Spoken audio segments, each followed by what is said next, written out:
charmante femme de Dieu. Je te bénisse richement. La grâce est bien sur elle. Amen.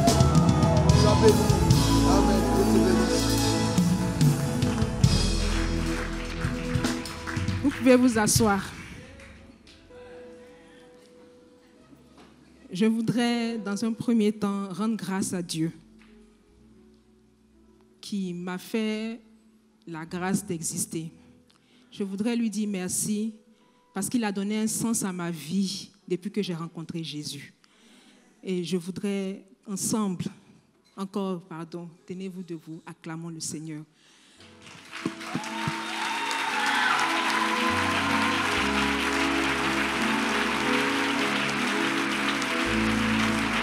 Alléluia. Amen. Je voudrais ensuite rendre grâce à Dieu pour la vie de mon père spirituel, le révérend Raoul Wafo. Merci, papa, parce que tu as cru en moi, malgré moi. Que Dieu te bénisse richement. Merci pour ton investissement. Je voudrais dire merci aussi à maman, parce que tu m'inspires. Chaque fois que je prends le temps de t'écouter, je suis encouragée dans mon ministère. Que Dieu te bénisse richement. Alléluia. Et je voudrais dire merci aussi à un homme avec qui je partage ma vie depuis bientôt 13 ans. Je voudrais dire merci à Dieu pour sa vie parce qu'il a cru en moi depuis le début. C'est un homme de vision. Et je l'aime énormément. Je voudrais qu'on acclame le Seigneur pour la vie de M. Ala Nguessan Yves.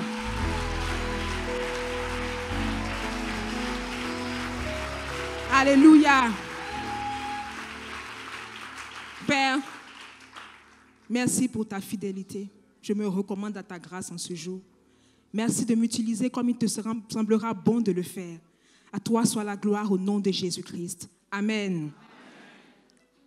J'ai en cette nuit à vous entretenir d'un sujet, la préparation au mariage. Nous allons pour cela lire Genèse chapitre 2, versets 18 à 25. Ne vous épuisez pas d'entendre toujours Genèse 2, c'est là que tout a commencé. L'Éternel Dieu dit, « Il n'est pas bon que l'homme soit seul. Je lui ferai une aide semblable à lui. » L'Éternel Dieu forma de la terre tous les animaux des champs et tous les oiseaux du ciel, et il les fit venir vers l'homme pour voir comment il les appellerait, et afin que tout être vivant portât le nom que lui donnerait l'homme. Et l'homme donna des noms à tout le bétail, aux oiseaux du ciel et à tous les animaux des champs. Mais pour l'homme, il ne trouva point d'être semblable à lui. Alors l'Éternel Dieu fit tomber un profond sommeil sur l'homme, qui s'endormit. Il prit une de ses côtes et referma la chair à sa place. L'Éternel Dieu forma une femme de la côte qu'il avait prise de l'homme, et il l'emmena vers l'homme.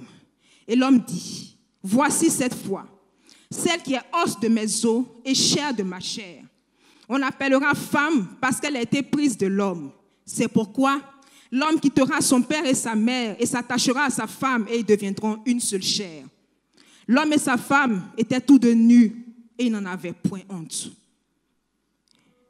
Bien-aimés, il est vrai que le choix du conjoint est très important.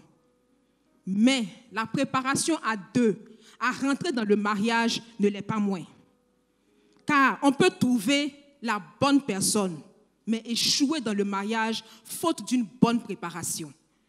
Ça équivaut à une personne qui n'a pas trouvé le conjoint qu'il lui faut et il s'est marié avec lui. C'est même, je dirais, même plus grave. Parce que là, tu as le gars qu'il te faut, tu as la go qu'il te faut, mais vous bâclez votre préparation. Vous ne prenez pas conscience qu'il y a un temps de préparation nécessaire pour rentrer dans le mariage. L'accomplissement est toujours précédé d'une préparation. Dieu n'accomplira jamais sa promesse dans ta vie sans t'avoir au préalablement fait passer par un temps de préparation. Sur le chemin de notre destinée, le passage à une autre étape sera marqué par un événement soit provoqué, soit imposé. Et chaque étape de la vie que nous franchissons a nécessité une préparation. Pour être médecin, tu t'es préparé. Pour être avocat, tu t'es préparé. À chaque étape de la vie, tu dois forcément te préparer. Pourquoi? La préparation nous affermit et nous donne la capacité d'appréhender les choses à venir. Au travers de celle-ci, notre connaissance sur le sujet est enrichie. Osée 4, verset 6 nous dit « Mon peuple périt parce qu'il lui manque la connaissance. » J'aimerais ouvrir une parenthèse pour rendre un peu mon témoignage. Il y a 14 ans de cela, lorsque mon mari et moi avons commencé à cheminer, nous avons éprouvé tous les deux le besoin de nous faire former. Et par la grâce de Dieu, nous avons été orientés vers une personne qui justement nous a aidés, nous a formés. Et lorsque je devais approcher de la période de mon mariage et que j'interrogeais Dieu là-dessus, il m'a donné le passage de Pierre qui marchait sur les eaux. Et il m'a dit, pour que tu rentres dans ton mariage, il va falloir que tu aies la foi. En toute sincérité, j'ai cru que c'était la foi juste pour me marier. Que j'allais juste croire, j'allais me battre, et puis j'allais me marier, et puis enfin j'allais souffler. Mais ce passage disait que le vent s'est levé. C'est après que j'ai compris que le vent en question, c'était dans le mariage. Lorsque vous manquez de formation, vous n'êtes pas en mesure de faire face au vent qui se soulève dans le mariage. Parce que dans le mariage, il ne faudrait pas qu'on se voile la face. Il y a toujours des vents. Ce n'est pas Dieu qui envoie le vent, mais c'est Dieu qui permet le vent. Parce qu'à travers le vent, il vous forme. À travers le vent, il vous discipline. À travers le vent, il vous prépare aussi à ce qui vient. Puisque c'est une étape que vous avez franchie. Il y a une autre étape encore à franchir. Donc ce vent-là, je ne peux pas vous expliquer comment le vent était. Mais c'était du vent. Non, le vent soufflait. J'en avais même le vertige. Je me demandais, my God. Parce que quand on vous forme, on vous dit ce que Dieu a fait. Qu'est-ce que Dieu a mis dans le mariage? Tout ce qu'il y a comme bénéfice rattaché. Donc, il nous arrive parfois d'être un peu dans la désillusion, d'avoir des rêves, de s'imaginer des choses. Non, vraiment, quand je vais me marier, la gloire qui m'attend. Et si, par exemple, à côté de toi, il y a un frère qui s'est marié et puis il a un puissant témoignage. En tout cas, vraiment, ce gars-là, quand il devait se marier, il galérait, c'était chaud sur lui. Les gens ont cotisé. Mais quand il s'est marié, les portes se sont ouvertes. Il a eu du travail. Sa femme est tombée enceinte. Ils ont voyagé. Tu te dis, la parole de Dieu est vraie. Donc moi aussi, je vais vivre ça. Mais pourtant, quand je rentre dans le mariage, c'est tout le contraire. C'est-à-dire, le vent a commencé très tôt. Si je n'avais pas été formée, aussi vrai que Dieu est vivant, je ne serais pas devant vous aujourd'hui. C'est la formation qui a été la base, qui m'a permis de tenir ferme avec mon mari pour pouvoir arriver au niveau où nous sommes aujourd'hui. Si Dieu te dit ce que tu as reçu, il faut le partager, ça veut dire qu'il te déclare apte à le faire. Ça veut dire qu'à ses yeux, tu as réussi l'examen.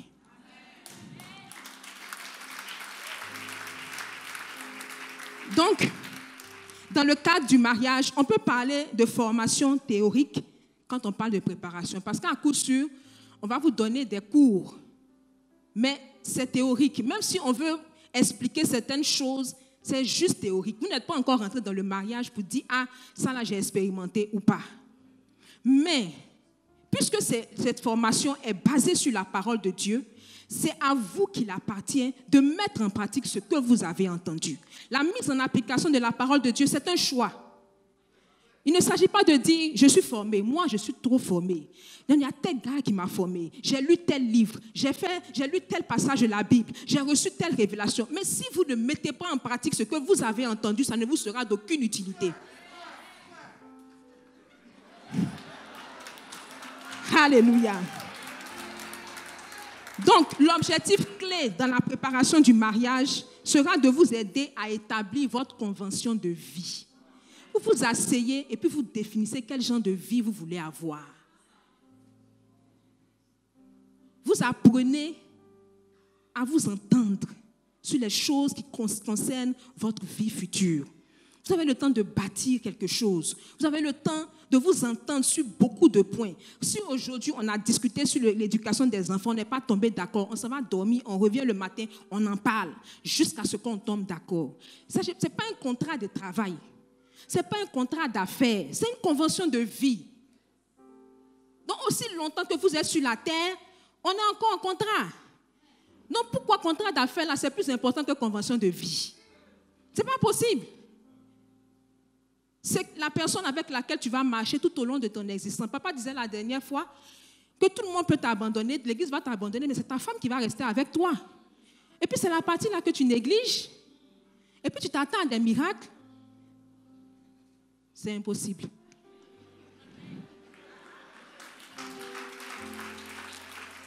Quand on se marie, ce n'est pas une victoire. Pour vous qui n'êtes pas encore mariés, ne pensez pas que quand vous allez vous marier là, quand on se marie, ce n'est pas une victoire. Parce que la pensée de la victoire nous met au repos. Quand je pense que j'ai gagné, je pars me coucher. Non, les sœurs, je vous encourage, croyez. Moi là, c'était chaud. Les parents ne voulaient pas. À la dernière minute, ils ont dit ceci, mais Dieu a fait. En tout cas, Dieu s'est glorifié au travers du mariage. Oui, il faut rendre témoignage. Mais dès que tu finis, remets-toi en selle. Parce que tu n'as fait que franchir une étape. Tu es en train de faire maintenant tes preuves en tant que responsable. C'est un autre niveau de responsabilité. Ceux qui sont mariés dans la salle s'accorderont avec moi pour dire à ceux qui ne le sont pas encore que les réalités du mariage n'ont rien à voir avec les réalités du célibat. Donc si vous n'êtes pas préparés, vous aurez des surprises. Et pas qu'agréables, des surprises désagréables. Parce que vous vous serez fait une image du mariage. Et ça ne va pas se confirmer. Parce que même si vous avez lu la Bible et que Dieu dit, au travers de ton mariage, je vais me glorifier, il y a un chemin. Il y a un processus. Ce n'est pas évident. Ce n'est pas sur le champ. Parfois même, ça devient informe et vide. Et puis tu demandes à Dieu, est-ce toi qui m'as parlé? Tu passes des nuits blanches à demander à Dieu. C'est sur quel point toi et moi on ne s'est pas entendu. Ah, ton affaire là c'est comme ça. Gloire à Dieu. Parce qu'on finit toujours par en sortir. Alors là, on est en train de voir en quoi il était important de se marier. Maintenant, on va voir ce que la préparation peut révéler dans le processus du mariage. D'abord au niveau spirituel. Éphésiens chapitre 5. Versets 25 à 27. Marie, aimez vos femmes comme Christ a aimé l'Église et s'est livré lui-même pour elle, afin de la sanctifier par la parole, après l'avoir purifiée par le baptême d'eau, afin de faire paraître devant lui cette Église glorieuse, sans tache ni ride, ni rien de semblable, mais sainte et irrépréhensible. 2 Corinthiens 3, verset 18. Nous tous qui, le visage découvert, contemplons comme dans un miroir la gloire du Seigneur, nous sommes transformés en la même image, de gloire en gloire, comme par le Seigneur l'Esprit. Vous savez qu'après la chute, l'homme a perdu sa place, cette gloire qui lui était réservée. Donc, quand Dieu voit le mariage, il voit sa gloire. Et la gloire a un poids. La gloire coûte quelque chose. Donc, vous ne pouvez pas imaginer le mariage alors que ce n'est pas vous qui l'avez conçu. Nous, hommes, n'avons pas conçu le mariage. C'est Dieu qui l'a conçu. Par conséquent, le choix du futur conjoint n'est pas un acquis. Ce n'est pas parce que je sais aujourd'hui que c'est lui, que c'est elle, que ça veut dire que j'ai gagné. Il me faut encore comprendre. Il me faut encore discerner. Il me faut encore chercher à voir qu'est-ce que Dieu avait poursuivi comme objectif quand il permet que ce soit avec lui. J'étais bien quand même avec Rigobert, hein? On s'entendait bien, on causait et tout. En tout cas, il m'amenait au restaurant, tout ça, tout ce que je voulais, il me donnait. Mais pourquoi ce n'est pas lui? Pourquoi c'est avec lui que je suis? Qu'est-ce que Dieu veut atteindre comme objectif? Quand on vous parle du mariage qui représente la gloire de Dieu, ça veut dire que Dieu ne joue pas avec son affaire. Peut-être que vous pouvez relativiser parce que vous ne voyez pas quelle est l'implication. Mais Dieu ne peut pas jouer avec ce qui est précieux à ses yeux. D'un côté, il y a le fait de connaître et de découvrir la pensée de Dieu au sujet du mariage. Et de l'autre, le fait d'être confronté à la parole de Dieu qui va révéler les caractères de chacun. Donc, dans la préparation, on cherche à comprendre le sens du mariage en général et le sens de notre mariage en particulier. On écoute Dieu à 2 niveaux. D'abord, pour comprendre pourquoi il a fait le mariage, pourquoi il a voulu le mariage. Pourquoi à l'entame de la création, pourquoi il a commencé d'abord à parler de mariage. Quel était son objectif? Je ne suis pas sûre qu'il ait eu le temps d'en parler à l'homme et à la femme. Parce que le diable s'est interposé. Dieu avait une pensée. Dieu avait un objectif. Il pensait à quelque chose. Mais à quoi?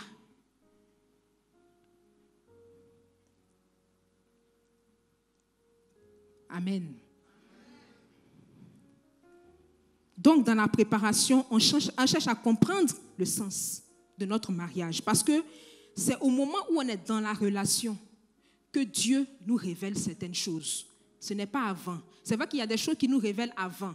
Parce qu'il faut être préparé aussi à vivre une relation. Donc, le temps de célibat va nous aider à apprendre à vivre une relation. Mais quand on découvre le conjoint, il y a des choses nouvelles que Dieu nous fait entendre.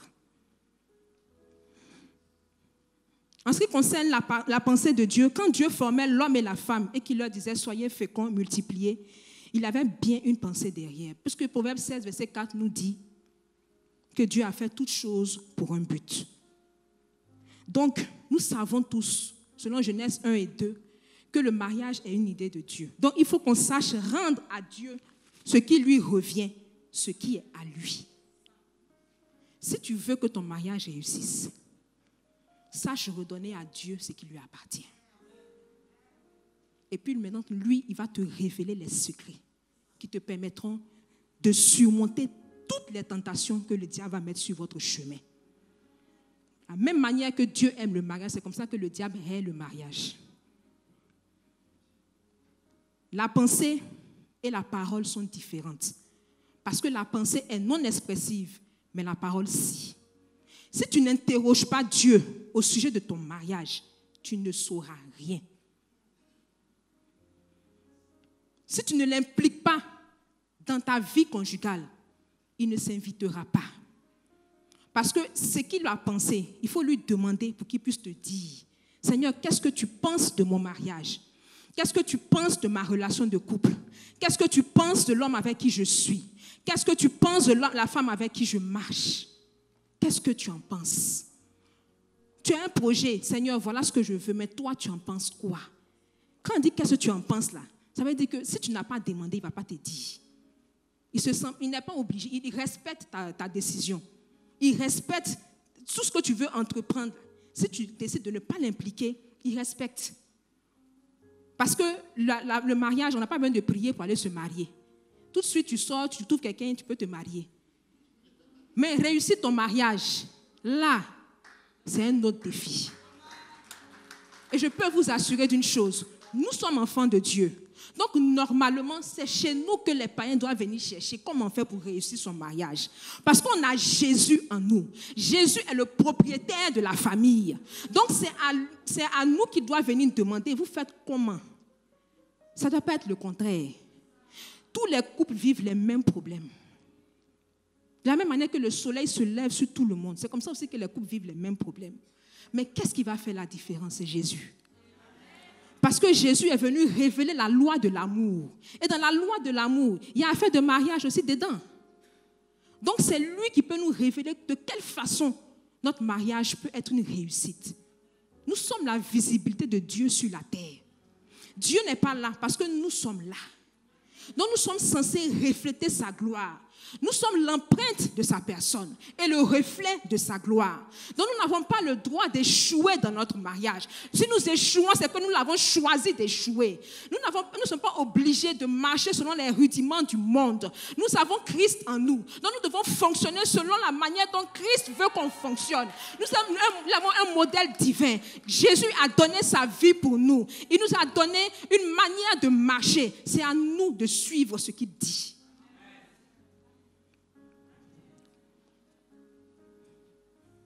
Je crois que la parole vous fait du bien.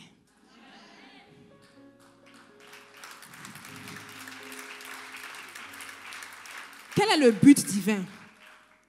Faire paraître cette église glorieuse, sans tache ni ride, par un processus de transformation mené méticuleusement par les bons soins du Saint-Esprit.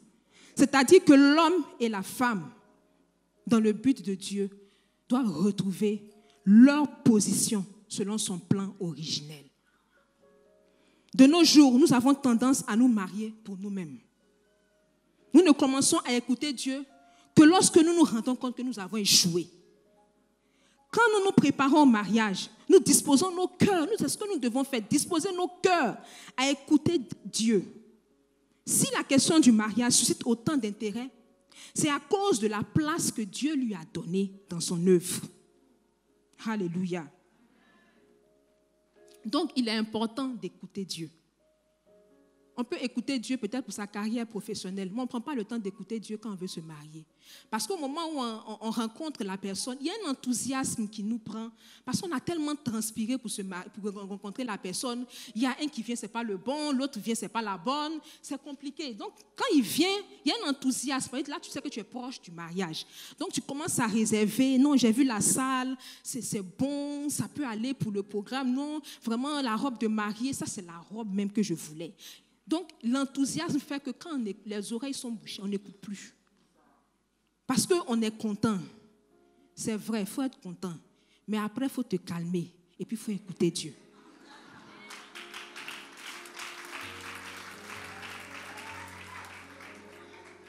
On a vu le niveau spirituel, on va voir le niveau physique, c'est-à-dire relationnel. La préparation consistera à connaître les implications de mon choix. Quand on est préparé, ça nous aide aussi à confirmer le choix qu'on a fait. En d'autres termes, qu'est-ce que je dois savoir au sujet de mon ou ma bien-aimée par rapport à sa foi, sa spiritualité? Comment se comporte sa relation avec Dieu et depuis combien de temps? Quels sont ses repères? C'est-à-dire la personne est passée où? Qui était son père spirituel? Mais qui est actuellement son père spirituel? Quelle est sa position sur la dîme? Quelle est sa position sur le sexe? Quelle est sa position sur la famille? Ce sont des fondamentaux. Ce sont des fondamentaux.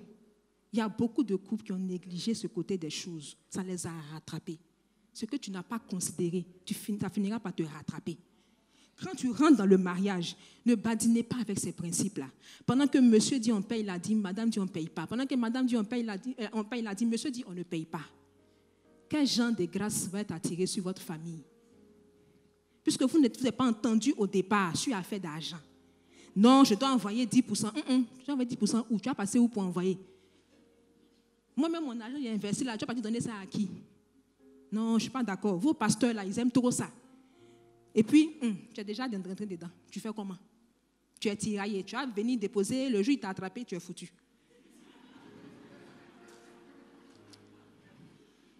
La personnalité, c'est-à-dire son caractère, ce à quoi elle est sensible, ce à quoi elle n'est pas sensible, la mentalité, comment elle perçoit la vie, quelle est l'éducation qu'elle a reçue, quel type d'éducation elle a reçue, est-ce qu'elle est issue d'une famille polygame, est-ce qu'il est issu d'une famille monogame, quel genre d'éducation on lui a donné.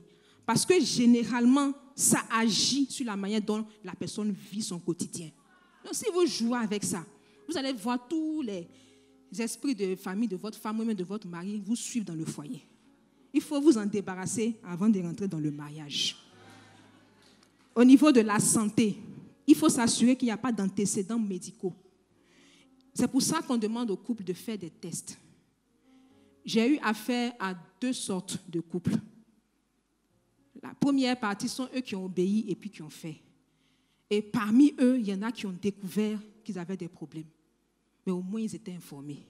Si on ne leur avait pas demandé, ils allaient se marier dedans. Donc, ils ont prié et puis ils ont pris leur décision en leur âme et conscience. Il y a un deuxième groupe qui dit, pourquoi on fait le test? Que ça là, c'est privé.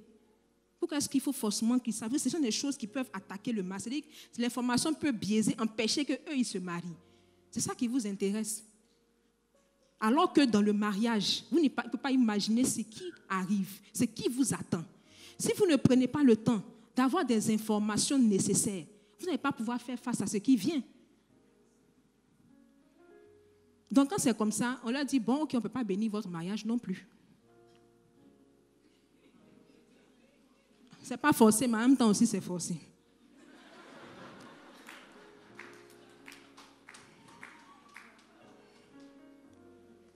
Donc chaque conjoint est appelé à jouer un rôle dans la vie de l'autre. Nous allons à la découverte de notre mission. C'est pour cette raison qu'on prend le soin d'être attentif à la vie de la personne.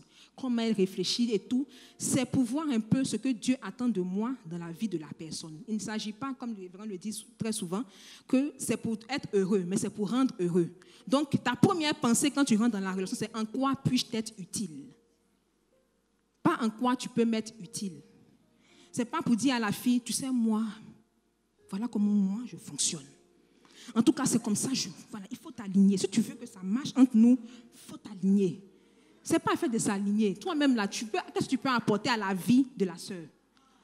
C'est ça qui est plus important. En tant que femme, Dieu merci, j'ai eu quelqu'un enfin qui me comprend, avec qui je pourrais parler, avec qui je pourrais... Et lui, quel rôle tu joues dans sa vie? Quelle est ton utilité dans sa vie? Mon temps est déjà arrivé.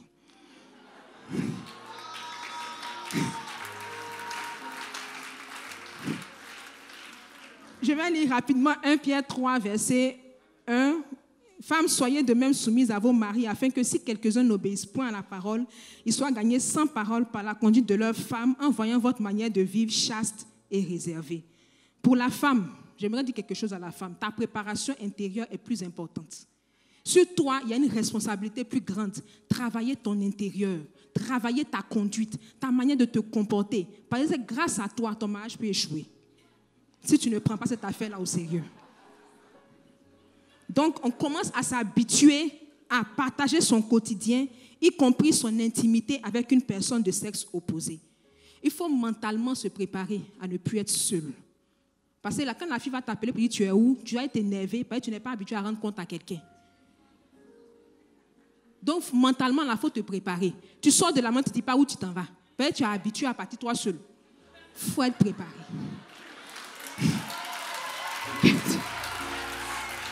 Que Dieu vous bénisse richement.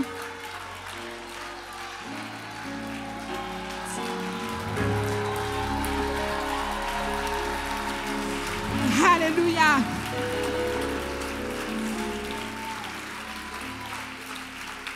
Ok, j'ai eu un petit temps.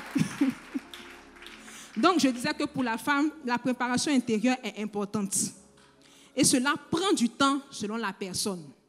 Il y a une exigence qui est placée sur la femme. Quand vous lisez 1 Pierre 3, que j'ai lu versets 1 à 6, vous voyez que le Seigneur dit, je vais continuer à lire le passage, « Femmes, soyez de même soumises à vos maris, afin que si quelques-uns n'obéissent point à la parole, ils soient gagnés sans parole par la conduite de leurs femmes, en voyant votre manière de vivre chaste et réservée.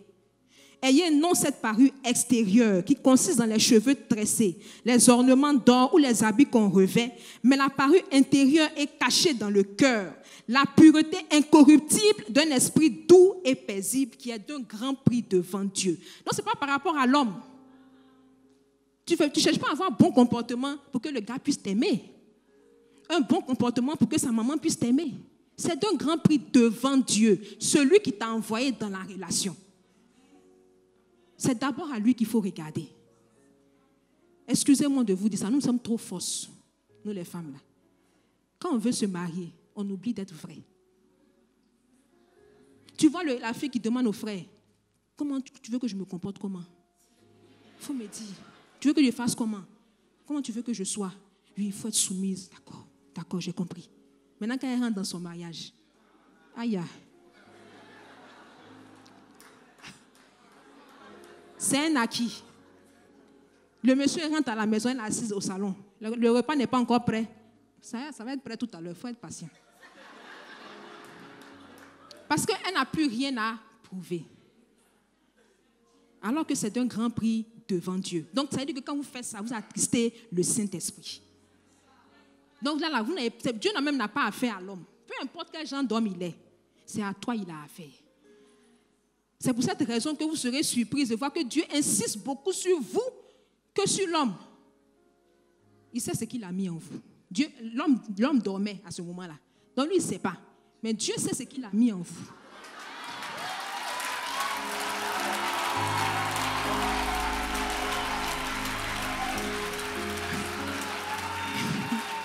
Donc, pour terminer, je dirais qu'on se prépare à s'attacher et à être nu, sans honte, selon Genèse 2, 24 à 25. Que Dieu vous bénisse richement.